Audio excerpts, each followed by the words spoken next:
and I'm paraphrasing it here, but it's probably almost word for word, where they said, we're not going to we didn't spend our blood and treasure, the lives of our mujahideen, our freedom fighters, for some silly ministerial post.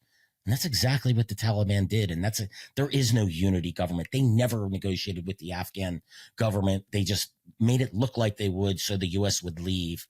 They're, respect women's rights. Yeah, right. That is not happening. Girls going to school, the Taliban do what the Taliban want to do. They impose their harsh version of Sharia. They're true believers.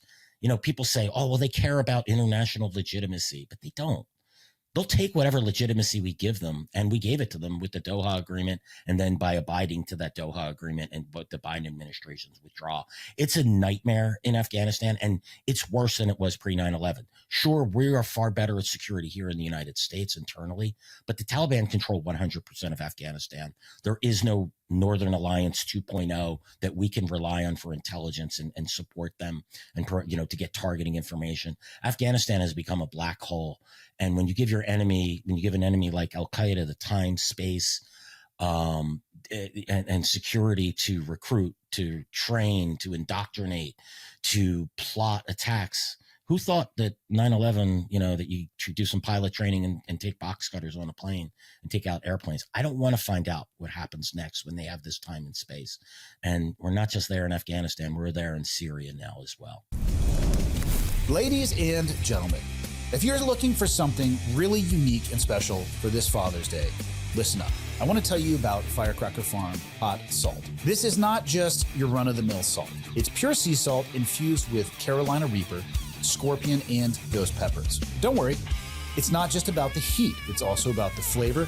And this stuff adds an invigorating lift to everything you are cooking, from eggs in the morning to your grilled steak at night. It comes in a super satisfying stainless steel push grinder. Here's one of them right here. Easy to travel with, easy to keep right on your shelf. And it lasts over 500 presses per grinder, with most sets including a refill. And because it dispenses such a tiny amount, it brings a ton of flavor without overpowering your food and loading it up with sodium. This is all made in small batches by Alex and his family, a real labor of love. It looks great on the table, it's portable, and trust me, everything is better with hot salt.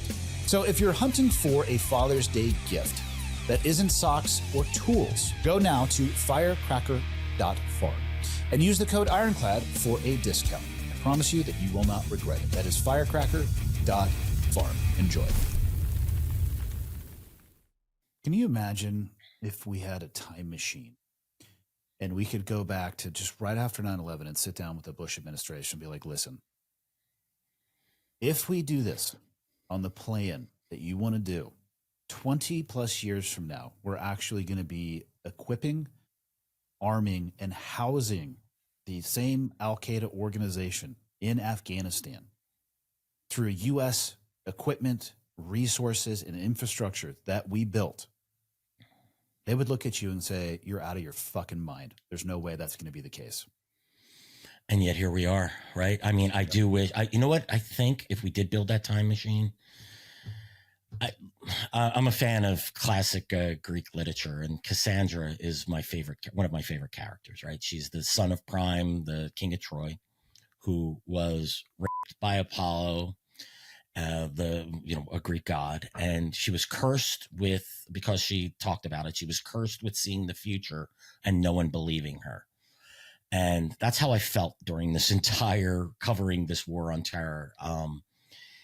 They wouldn't believe us. They just wouldn't. They would call us crazy. They'd say they would tell us that's impossible, that we don't know what we're talking about. And honestly, that's how I feel on a day in and day out basis. Yeah, well, and then it leads to, I've had a lot of conversations with people tangential or directly involved with the intelligence network apparatus umbrella. They're starting to talk again about a chatter, what they're hearing when it comes to existential threats inside of the United States. I mean, the resilience that you mentioned, specifically with, I'll call it Islamic jihadist organizations, al-Qaeda specifically, man, they seem to have a different optic on time. It's not necessarily like people will talk about, China, where they're thinking generations, but it's also not that far from that. I mean, the plan for 9/11 didn't occur overnight. They did their research, they studied, they sent people to the U.S. There were some red flags. Like, I don't know, if you go to a commercial airliner simulator and really not worried about landing the aircraft, maybe fucking report that, I don't It know. might be a red flag. Yeah, sure. Yeah, but also, I mean, again, it's like, okay, like, let me go back in time through the context and the lens of those people's lives. There had never been a hostage situation or hijacking situation that was like that. I'm like, okay, I can give you a little bit, but also, yeah, that's still like a ticker tape of red flags, Macy's Day Parade. Like, wait, what's going on? What's going on? I try to be graceful, but I'm starting to hear from people and have been hearing from people who are either directly associated with this or, like I said, tangential to it. They're trying to ring the alarm bell as much as possible. And, the border issue, again, could be a topic of a multi-episode conversation. I think it's been mishandled from both the left and the right at many times. But the reality is a lot of these people are saying that if there are operatives that are going to be doing the next 9/11, whatever that may be, it's likely that they're already here and they're already planning. And I'm curious your thoughts on that. Just not even in the US, but given the state of affairs in Afghanistan right now, that it's almost like the groundhog sticking their head up and looking around and realizing the predators aren't there. So now they're out playing and practicing and recruiting.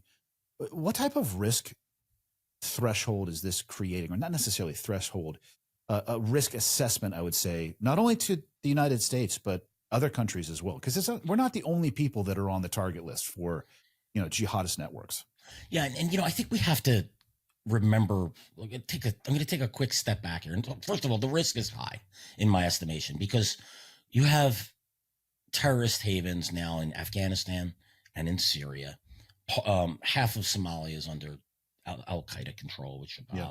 And then you look at West Africa. That's, another 2 or 3 podcasts you and I could do.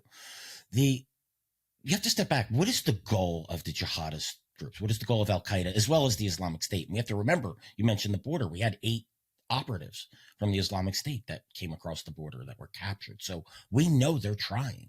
Yeah. And it's possible that they're here. One of my biggest fear, by the way, is a Mumbai style attack, or the attack that we just witnessed in India, right, in Kashmir the other day. The last month, right, where you get a couple of gunmen that come in and just shoot it up. That could just wreak havoc. And I could talk about ways, and I don't want to give people ideas, right? I don't want to give my enemies ideas.